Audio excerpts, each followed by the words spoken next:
안녕하세요. 나무와 바다 최우진입니다. 내 글이 책이 되기까지 과정은 쉽지 않습니다. 중간에 포기하는 분들 많습니다. 왜 포기할까요? 먼저 책의 원고를 만들지 못해서입니다. 오늘은 아주 현실적인 이야기를 해보려고 합니다. 나는 과연 책을 쓸 수 있을까? 내 이야기가 책이 될 만큼 가치가 있을까? 책을 쓰고 싶긴 한데 어디서부터 시작해야 할까? 아마 이런 고민을 한 번쯤 해보셨을 겁니다. 그런데 먼저 이 말씀을 드리고 싶습니다. 책은 특별한 사람만 쓰는 것이 아닙니다. 책은 자기 안에 쌓인 경험을 꺼내어 정리한 사람이 쓰는 것입니다.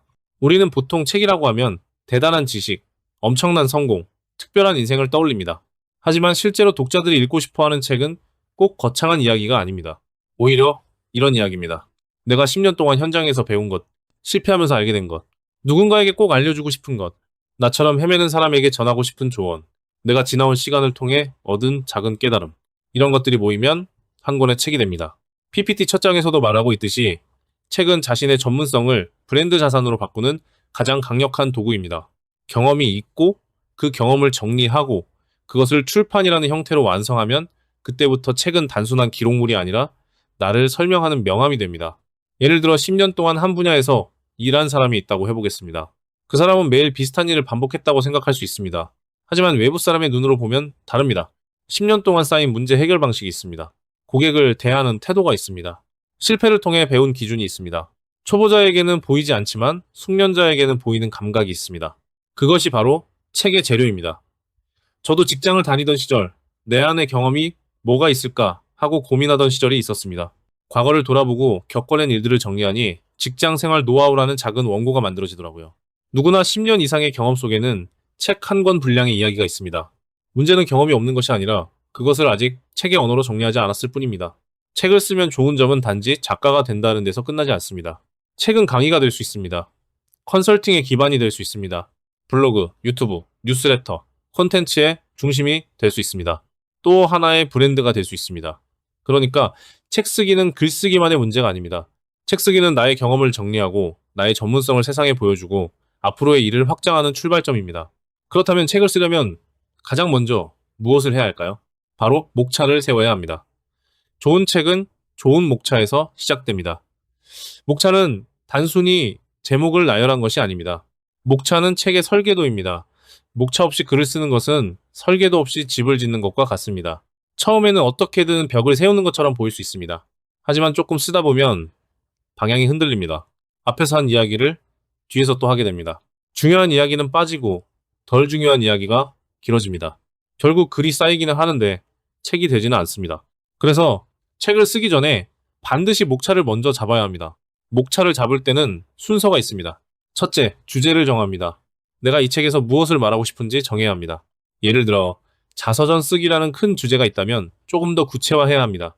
내가 말하고 싶은 것이 평범한 사람도 자기 인생을 기록할 수 있다인지, 부모님의 삶을 책으로 남기는 방법인지, 은퇴 후 자기 삶을 정리하는 글쓰기인지에 따라 책의 방향은 달라집니다.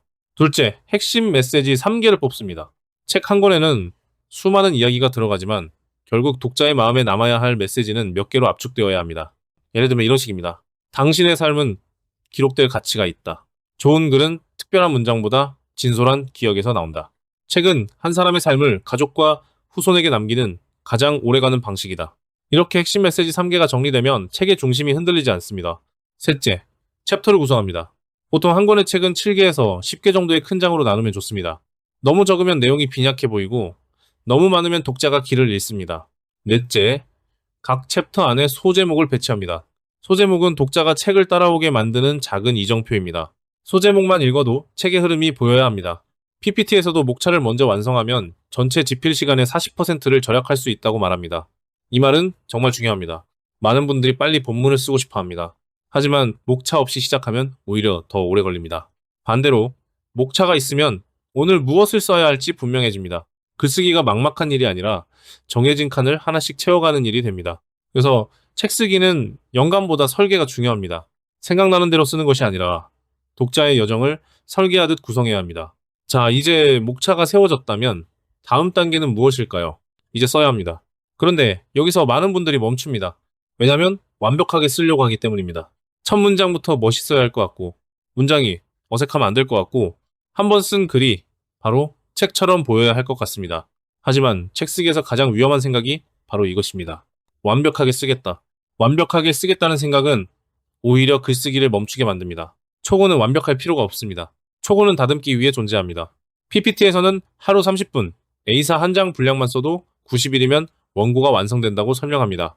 이건 굉장히 현실적인 방법입니다. 책 한 권을 한 번에 쓰려고 하면은 너무 큽니다.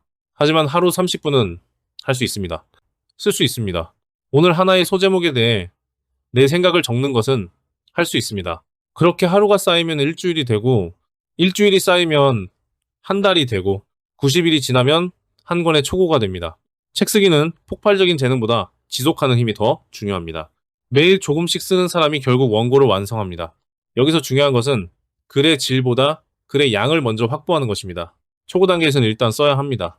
문장이 조금 어색해도 괜찮습니다. 반복이 있어도 괜찮습니다. 순서가 조금 이상해도 괜찮습니다. 왜냐하면 그 다음 단계가 있기 때문입니다. 바로 태고입니다. 많은 분들이 글을 처음부터 잘 써야 한다고 생각합니다. 하지만 좋은 글은 처음부터 나오는 것이 아닙니다. 좋은 글은 고쳐 쓰면서 만들어집니다. PPT에서는 초고 완성 후 3단계 퇴고 프로세스를 제안합니다. 첫 번째는 구조 퇴고입니다. 구조 퇴고는 목차의 흐름과 논리를 점검하는 단계입니다. 이 장이 꼭 필요한가? 앞뒤 순서는 자연스러운가? 비슷한 이야기가 반복되진 않는가? 독자가 이 순서대로 읽었을 때 이해하기 쉬운가? 이런 질문을 하면서 책 전체의 뼈대를 다시 봅니다. 두 번째는 문장 퇴고입니다. 문장 퇴고는 불필요한 문장을 삭제하고 표현을 다듬는 단계입니다. 같은 말을 반복하고 있지는 않은지, 문장이 너무 길진 않은지, 주어와 서술어가 맞는지, 독자가 읽기에 부담스럽진 않은지 살펴봅니다. 이때 중요한 것은 글을 멋있게 만드는 것이 아닙니다. 글을 선명하게 만드는 것입니다. 좋은 문장은 화려한 문장이 아니라 독자가 정확하게 이해할 수 있는 문장입니다. 자, 세 번째는 독자 피드백입니다. 내가 생각하기에 좋은 글과 독자가 읽기에 좋은 글은 다를 수 있습니다. 그래서 타겟 독자에게 미리 보여주는 과정이 필요합니다. 내가 이 책을 누구에게 읽히고 싶은지 생각해보고 그와 비슷한 사람에게 원고 일부를 보여주는 것입니다. 이 부분이 이해되는지, 어디가 지루한지, 어떤 대목이 와닿았는지, 더 듣고 싶은 이야기는 무엇인지 물어보면 원고는 훨씬 좋아집니다. 퇴고는 글을 깎아내는 과정이 아닙니다. 퇴고는 글 안에 숨어있는 진짜 메시지를 발견하는 과정입니다. 처음 쓴 글에는 하고 싶은 말이 뒤섞여 있습니다. 퇴고를 하면서 중요한 말이 살아나고 덜 중요한 말은 빠집니다. 그 과정을 거치면서 원고는 책다워집니다. 그래서 책 쓰기에서 초고 완성은 끝이 아니라 시작입니다. 진짜 책은 퇴고를 통해 만들어집니다. 그리고 마지막으로 꼭 기억해야 할 것이 있습니다. 책 출판은 끝이 아니라 시작입니다. 많은 분들이 책이 나오면 모든 과정이 끝난다고 생각합니다. 하지만 사실 책이 나온 뒤부터 더 많은 가능성이 열립니다. 책을 기반으로 강의나 워크숍을 열 수 있습니다. 책의 내용을 나누어 블로그 글로 확장할 수 있습니다. 유튜브 영상 주제로 만들 수 있습니다. 뉴스레터로 연재할 수 있습니다.